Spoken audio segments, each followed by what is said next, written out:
Hello dear students, आज हम लोग कुछ न्यूमेरिकल्स करेंगे।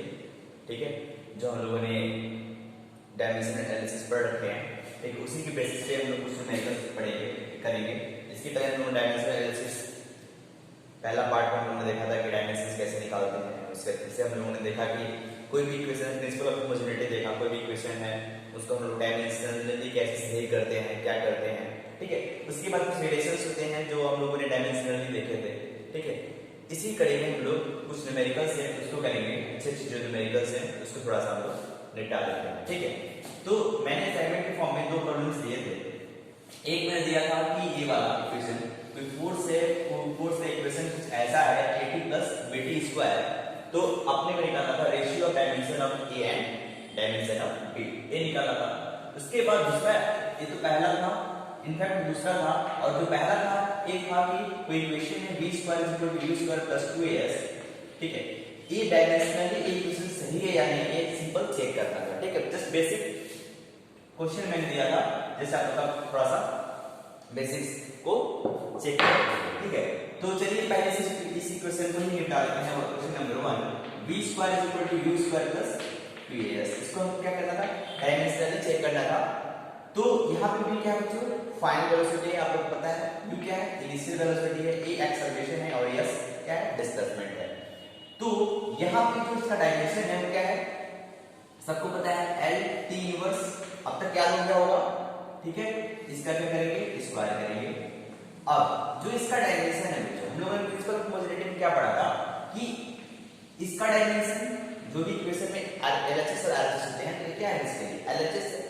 तो इसका डायमेंशन और इसका डायमेंशन और इसका डायमेंशन क्या होना चाहिए, सेम होना चाहिए। मतलब सारे डायमेंशन सेम होना चाहिए। ठीक है, तो देखिए इसका डायमेंशन क्या है बच्चों, V स्क्वायर का LT inverse to the power 2, मतलब L to the power 2 T to the power -2। ठीक है, सिमिलरली इसका डायमेंशन क्या है, वही है, क्योंकि ये भी वेलोसिटी है, ये भी वेलोसिटी है, तो यहां पे इसका डायमेंशन तो सेम होगा ही होगा। अब इसका डायमेंशन चेक कर लेते हैं, क्या इसका डायमेंशन इस डायमेंशन के बराबर आता है, चेक कर लेते हैं। एक्सेलरेशन है, एक्सेलरेशन का डायमेंशन क्या होता है, L T to the power -2, याद हो गया होगा। अब यहाँ पे क्या है, डिस्प्लेसमेंट है, इसका डायमेंशन क्या होता है, L होता है। इसको जरा सॉल्व करें, कितना होगा, L टू द पावर 2 और T टू द पावर -2, मतलब इसका dimension L to the power 2 T to the power -2 हो गया, और इसका डायमेंशन इतना ही हो गया, और ये U है, वेलोसिटी है, तो इसका डायमेंशन क्या होगा, सेम होगा। मतलब डायमेंशनली इक्वेशन क्या है, सही है, और होना भी चाहिए, क्यों ना हो, क्योंकि हम लोग पढ़ चुके हैं B square equal to U square plus 2AS। ठीक है, तो dimensionally this equation is quite correct. ठीक है, अब हम लोग प्रॉब्लम नंबर 2 डिस्कस करते हैं। प्रॉब्लम नंबर 2 में क्या था, कुछ ऐसा ही था कि कोई फोर्स दे दिया, this force is equal to AT plus BT square. Clear है। अब देखो बच्चों, ये क्या फोर्स है। ठीक है, तो फोर्स का जो डायमेंशन है वही डायमेंशन इसका होना चाहिए और वही डायमेंशन इसका होना चाहिए।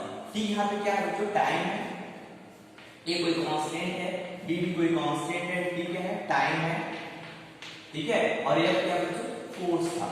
ठीक है, तो फोर्स का जो डायमेंशन होगा वो क्या होगा, याद में क्या होगा, क्या होता है, M L T to the power -2। मतलब फोर्स क्या होता है, M into A होता है, तो मास का डायमेंशन M होता है, A का dimension L T to the power -2 होता है। तो इसी का जो डायमेंशन होगा बच्चों वो क्या होगा, इसका डायमेंशन होगा AT का डायमेंशन होगा। A का तो अपने को नहीं पता है, डायमेंशन ऑफ A, T का डायमेंशन पता है अपने को, T है। ठीक है, M L T to the power -2। यहां से जब हम A का डायमेंशन निकालेंगे तो कितना हो जाएगा, M L T to the power, solve करना इसको, T नीचे जाएगा तो ऊपर जाएगा, माइनस हो जाएगा, यहां पे कितना हो जाएगा, -3 हो जाएगा। मतलब इसको मैथमेटिकली सॉल्व करें कितना हो जाएगा, M L T to the power -3 हो जाएगा। ठीक है, सिमिलरली इसका देखें, जो dimension M L T to the power -2 का होगा वही डायमेंशन क्या होगा, BT स्क्वायर का होगा। ठीक है, तो B का डायमेंशन अपने को तो नहीं पता है फिलहाल, T का डायमेंशन तो पता ही है, कैपिटल T स्क्वायर। तो यहां से हम लोग डायमेंशन B निकाल सकते हैं, कितना निकाल सकते हैं बच्चों, नीचे आ जाएगा तो ऊपर जाएगा T टू द पावर -2, मतलब M L T to the power -4, ये हो गया आपका डायमेंशन ऑफ B। रेशियो पूछ रखा है तो a अपन b डायमेंशन ऑफ दिस करेंगे कितना हो जाएगा ml टू द पावर -3 अपन ml टू द पावर -4 ये तो है ml टू द पावर -4 जैसा करें m से m गया l से l t to the power -3 into t to the power 4 this is nothing but t to the power 1 मतलब dimension of a upon b is equal to what सिर्फ only dimension of t या इसको और अच्छे से करना चाहें तो dimension of f to the power 0 l to the power 0 इसका आंसर आपका a हो जाता है। क्लियर? ये तो था अपना असाइनमेंट का डिस्कशन। ठीक है, अब हम लोग क्या करते हैं बच्चों कि कुछ एक दो प्रॉब्लम्स हैं। ठीक है, कैसे हम लोग डायमेंशनली इसको हम लोग डिड्यूस करते हैं फॉर्मूले को, वो थोड़ा सा और हम लोग सीखने का प्रयास करते हैं। ठीक है, इस तरह से मैं करता हूं फिलहाल।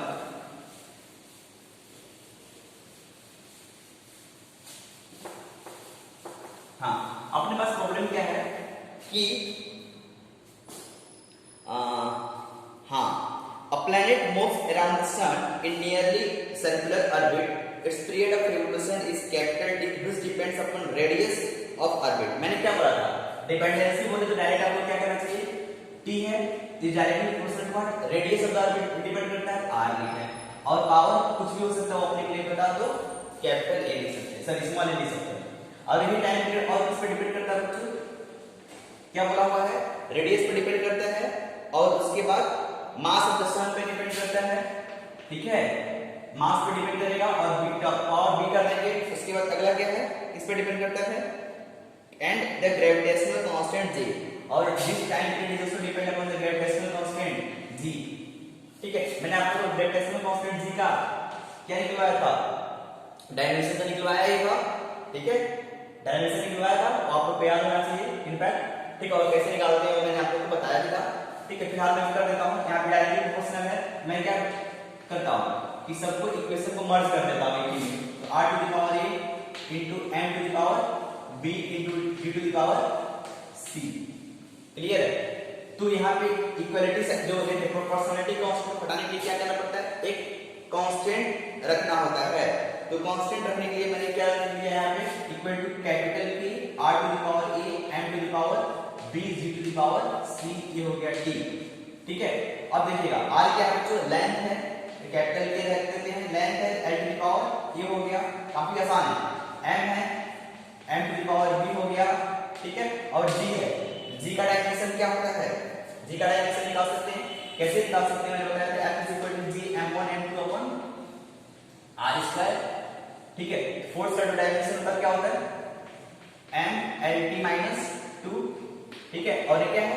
r स्क्वायर है, तो l स्क्वायर अपन दो मास है तो यहां पे हो जाएगा m square. This is equal to dimension of g।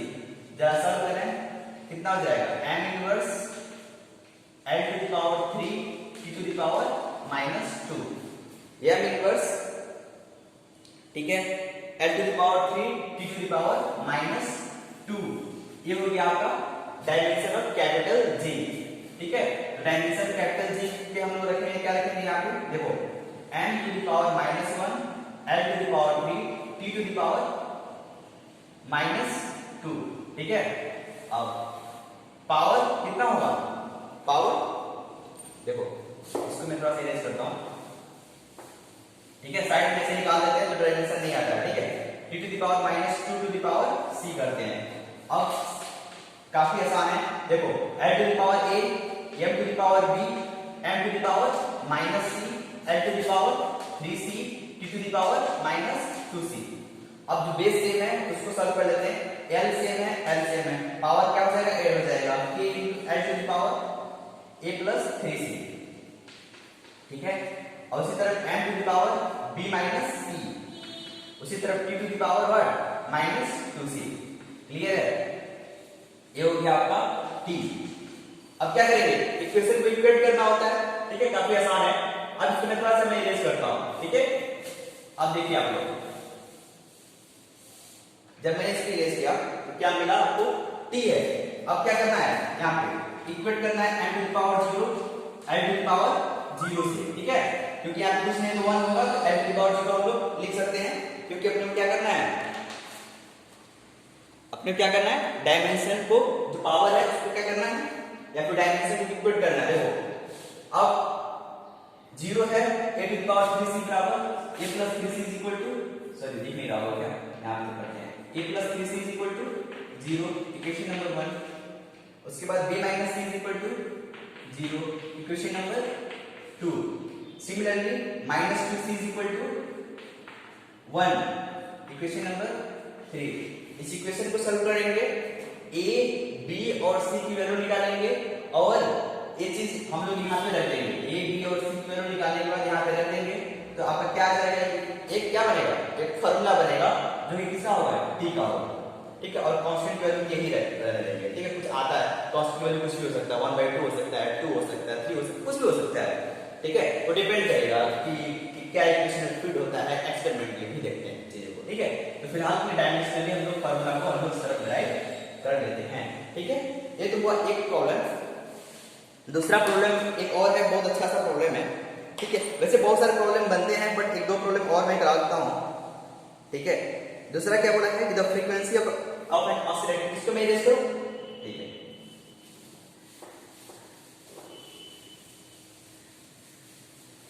हाँ, क्या बोला हुआ है कि द फ्रीक्वेंसी न्यू, देखिए द फ्रीक्वेंसी न्यू, इसे हम लोग क्या बोलते हैं, फ्रीक्वेंसी बोलते हैं, ठीक है। फ्रीक्वेंसी आप लोग छोटी क्लास में प्रोडक्ट होंगे 9th में। इस फ्रीक्वेंसी क्या बोला है, of an oscillating drop depend upon the radius of the drop. This nu is depend upon the radius of the drop, it is r to the power what, small a, r to the power small a, ठीक है। देखो बच्चों ये nu है, ठीक है, ये nu है, ठीक, is directly proportional to r to the power a, इस पे डिपेंड कर रहा है। उसके बाद क्या बोला है, density of the liquid, this also depend upon the density, को रो से डिनोट करते हैं, डेंसिटी ऑफ द लिक्विड, चलो ठीक है। उसके बाद क्या बोला है, surface tension of the liquid, और ये डिपेंड करता है सरफेस, ये आप लोग से फर्स्ट ईयर में पढ़ेंगे सरफेस टेंशन के बारे में, तो फिलहाल मैं बता दूंगा क्या है।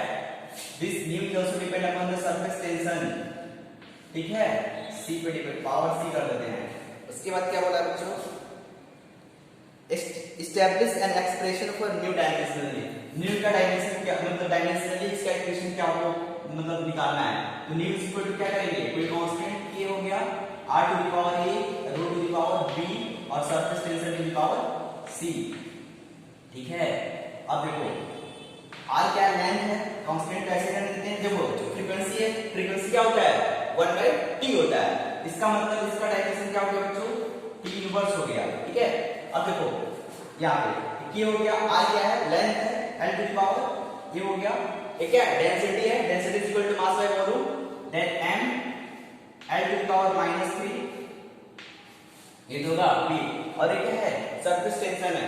सरफेस टेंशन को हम लोग जो इसका जो डायमेंशन होता है वो क्या होता है, m, अभी फिलहाल जान लो, अपने आप बाद में निकालने आ जाएगा, ठीक है, m t to the power -2, ठीक है। फिलहाल के लिए डायमेंशन ऑफ s होता है सरफेस टेंशन, इतना आप लोग जान लीजिए। बाद में जो फार्मूला वगैरह पढ़ेंगे, जो कॉन्सेप्ट्स वगैरह पढ़ेंगे तो खुद ब खुद निकाल लेंगे, मैं बार-बार बोल रहा हूं। तो m जस्ट अभी हम लोग सीख रहे हैं चीजों को, ठीक है, कि कैसे हम लोग फार्मूला को रिड्यूस करते हैं डायमेंशनली, क्लियर है। अब देखो बच्चों यहां पे a l to the power a, m to the power b, l to the power -3b, m to the power c, t to the power -2c, यहाँ पे t टू द पावर -1, ठीक है।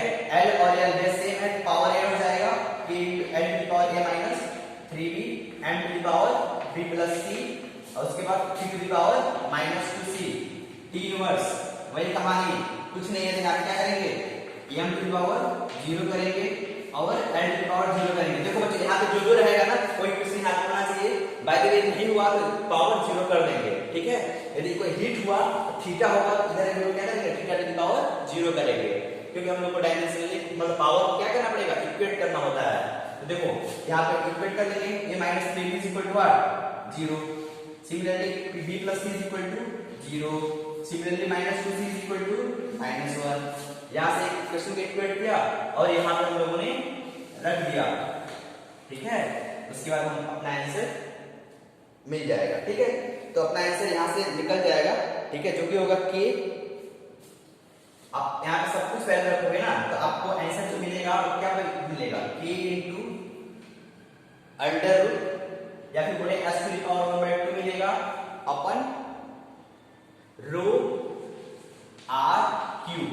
ये हो गया आपका न्यू की value मिलेगी। ये क्या है, कि कांस्टेंट है, या सरफेस टेंशन, रो डेंसिटी और r रेडियस पर डिपेंड करता है, radius of the drop, liquid drop. ठीक है, तो ये तो हुआ कहानी इसकी। ठीक है, क्लियर है? ठीक है, तो ऐसे प्रॉब्लम्स को हम लोग हैंडल करते हैं। ठीक है, डायमेंशनली कैसे हम लोग चीजों को देते हैं। उसके बाद दो चार प्रॉब्लम और मैं न्यूमेरिकल्स में दे दूंगा, ठीक है, असाइनमेंट के फॉर्म में, उसको आप लोग देख लीजिएगा। ठीक है, और इसके बाद जो अगला टॉपिक मैं आज डिस्कस करूंगा इसके बाद वो होगा सिग्निफिकेंट फिगर्स के बारे में, सिग्निफिकेंट डिजिट्स के बारे में। काफी आसान होता है। ठीक है, उसके बाद एरर एनालिसिस की तरफ हम लोग निकलेंगे, जो कि एरर एनालिसिस से बच्चों एक क्वेश्चन आना तय होता है। ठीक है, वो 100% इस टॉपिक में वही मैंने बताया कि डायमेंशन एनालिसिस काफी इंपॉर्टेंट है। उसके बाद जो इंपॉर्टेंट हो जाता है वो क्या हो जाता है, एरर एनालिसिस। एरर निकालने आ जाता है तो बहुत सारे आपका बहुत सारे प्रॉब्लम सॉल्व होने वाला है।